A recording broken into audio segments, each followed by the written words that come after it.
જૂનાગઢમાં ભાજપ દ્વારા જિલ્લા પંચાયત પ્રમુખ અને ઉપપ્રમુખ માટેની સેન્સ પ્રક્રિયા હાથ ધરવામાં આવી હતી। જૂનાગઢ જિલ્લાની કુલ 30 બેઠકમાંથી 23 બેઠક પર ભાજપનો વિજય થયો છે તો 7 બેઠકો પર આમ આદમી પાર્ટીનો વિજય થયો છે। જિલ્લા પંચાયતના પ્રમુખ માટે પ્રથમ 2.5 વર્ષ માટે સામાન્ય વર્ગની મહિલા પ્રમુખ તરીકે કાર્યભાર સાંભળશે। તો આ સાથે જ હાલ નિરીક્ષક દ્વારા ચૂંટાયેલા તમામ 23 સદસ્યો સાથે રાખી અને બેઠક આયોજિત કરવામાં આવી છે। જૂનાગઢ જિલ્લામાં અમે ત્રણેય નિરીક્ષકો ગઈકાલથી જૂનાગઢ જિલ્લામાં છીએ। હું જયસિંહ ચૌહાણ, પૂર્વ શિક્ષણ મંત્રી, પૂર્વ સાંસદ, પ્રદેશ કારોબારી સભ્ય, મારી સાથે કનુભાઈ દેસાઈ એ ગાંધીનગર મહાનગરમાં પૂર્વ મહામંત્રી તરીકે ફરજ બજાવેલી છે। સાથે જ ડૉક્ટર ઉર્વશીબેન પંડ્યા હળવદથી છે અને મહિલા મોરચાની અંદર પ્રદેશમાં ઉપપ્રમુખમાં જવાબદારી છે। ગઈકાલે 7 તાલુકા અને 8 કેશો શહેરનું બધાને સાંભળ્યા। ઉમેદવારોનું ખૂબ તંદુરસ્ત રીતે નિકાલસ સાથે બધાએ પોતપોતાની રજૂઆત વાત કરી અને શાંતિથી અમે બધાનો અભિપ્રાય લીધો, સેન્સ લીધો છે।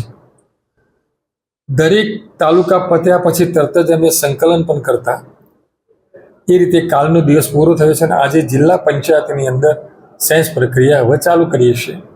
એમાં પણ એ પત્યા પછી પણ અમારું જિલ્લાનું સંકલન થશે। અમે માત્ર સેન્સ લેવાના છીએ, અભિપ્રાયો લેવાના છે, ભલામણ જે કરશે એની લેવાની છે, ઉમેદવારી કરવાની હતી એની અમે લઈએ છીએ। અમારે કોઈ ટિકિટ આપવાની નથી।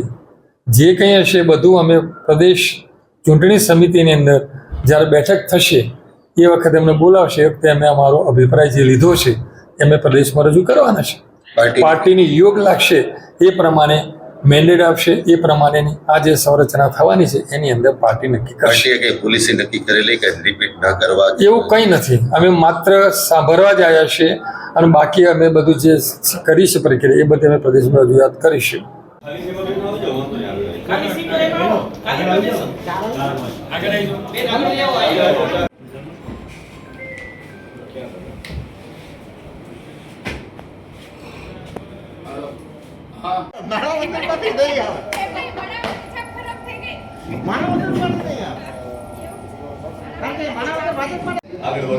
બે મિનિટ સાહેબ હરિયા અહીંયા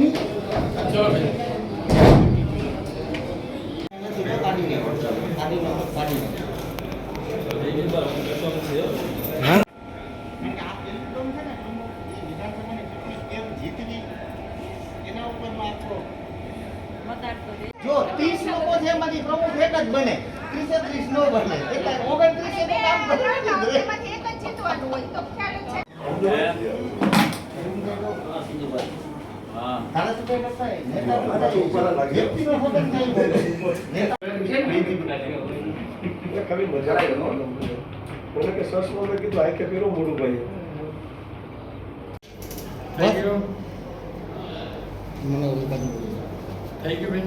બે મિનિટ કરાવી દો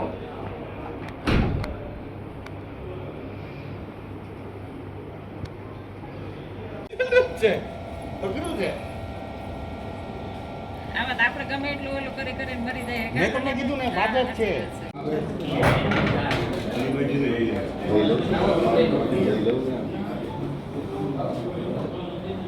ઓકે કે બાબા વિજયનું બનાવી લેને કે બાઈક કરવે તો બૂમ તાર રાખો પછી નહીં જેવું તમારું મોઢું દેખાય તમે યાર ન્યાય યાર નથી હટતો ને વાળા ભાઈ આ બધું આવશે કેટલા બધા કેવું હશે એમને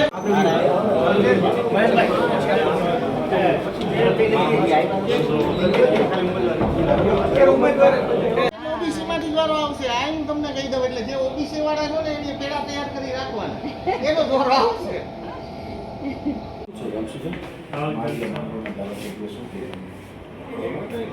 અમારે મામૂલ